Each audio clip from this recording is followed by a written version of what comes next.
Khi kết thúc mối tình lãng mạn với Phương Sinh, Lâm Canh Tân đã khóc vì anh không thể ở bên Triệu Lệ Dĩnh. Lâm Canh Tân đã khóc khi trả lời việc đóng phim Phương Sinh, nói rằng anh ấy là người dễ xúc động và dễ bộc lộ cảm xúc. Anh ấy không chỉ dễ suy sụp khi bộ phim kết thúc mà các bộ phim khác cũng vậy. Về sự tương tác ngọt ngào của anh với Triệu Lệ Dĩnh, anh giải thích rằng vào thời điểm đó, điều đó chỉ xảy ra không có gì khác biệt và đặc biệt. Kêu gọi cư dân mạng nhìn CP một cách hợp lý, anh ta đã bước ra khỏi vai trò của mình. Nhìn lại thời điểm đầu phim, Lâm Canh Tân rất hào hứng và hào phóng khi làm ăn với Triệu Lệ Dĩnh, nhưng giờ anh nhấn mạnh mối quan hệ này chỉ là quan hệ công việc. Cư dân mạng tiếc nuối thời gian trôi qua thật khó để buông bỏ nỗi nhớ CP. Lâm Canh Tân cuối cùng cũng đáp lại việc anh ấy đã khóc khi kết thúc mối tình lãng mạn với Phương Sinh. Nói chung, Lâm Canh Tân chỉ có 3 ý nghĩa. Đầu tiên là bản thân Lâm Canh Tân là một người sống tình cảm và dễ bộc lộ cảm xúc.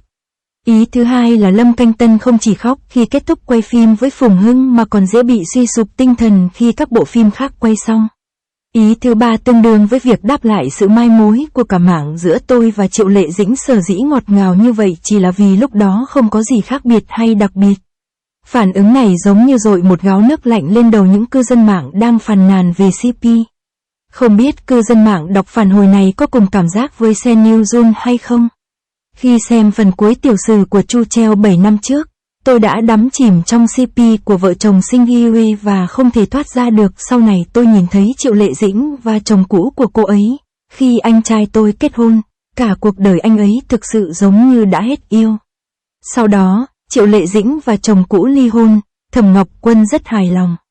Dù cô nói thà dạy người khác sinh con trai còn hơn chia vợ nhưng chồng cũ thực sự không xứng đáng với anh Bảo. Sau này tôi nghe nói việc quay phim với Phương Sinh đã bắt đầu, hóa ra là Lin Gâu và In Bao. Tôi tưởng rằng chứng rối loạn thất tình của mình sẽ được chữa khỏi, nhưng Lin Gâu và In Bao thực sự đã không làm tôi thất vọng. Cốt lõi và sự tương tác giữa Lin Gâu và In Bao trên trường quay càng bắt mắt hơn. Sau này tôi thấy Lin Gâu khóc rất buồn khi quay xong, và tôi vẫn nghĩ rằng vấn đề này nên có giải pháp. Nó có thể được thực hiện, nhưng đúng lúc mọi người đang cố gắng gắn kết hai người lại với nhau thì câu nói như vậy đột nhiên xuất hiện. Tôi nghĩ mình lại hết yêu rồi, nên các bạn phải cẩn thận. Chúng ta không biết khi nào chúng ta mới có thể vượt qua được tình yêu tan vỡ này. Nhìn lại bộ phim với Phương Sinh, Lâm Canh Tân đã rất hạnh phúc khi đó. Mặc dù treo cổ với Phùng đã kết thúc, nhưng nhìn lại quá trình quay phim treo cổ với Phùng, tôi không khỏi thở dài vì thời gian trôi qua thật nhanh. Khi treo cổ với Phùng bắt đầu quay, ngày hôm đó mọi người đều đeo mặt nạ, cởi trần bộ trang phục với vẻ mặt bình thản.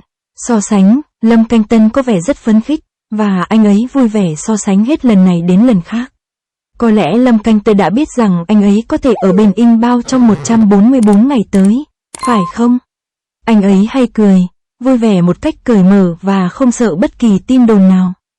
Suy cho cùng, trong thời gian ra mắt bộ phim mới, việc ngôi sao CP, nhân vật chính, làm ăn hào phóng, vợ chồng Sing Hye lúc đầu rất hào phóng trong kinh doanh, khiến Thẩm Ngọc Quân không thể có được.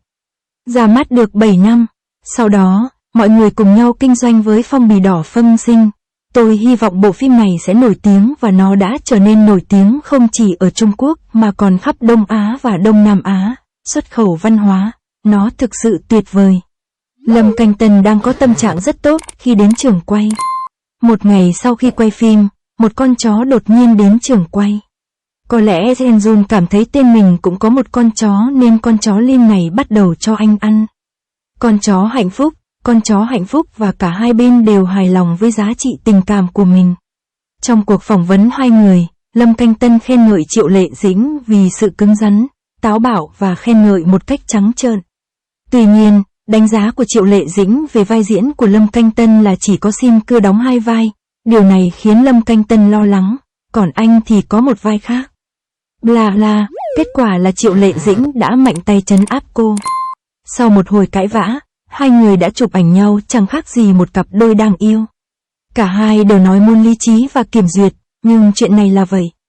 Không giống như việc yêu chính mình, có lý khi nói rằng chúng ta không thể kiểm soát được nó, vậy làm sao chúng ta có thể thoát ra được?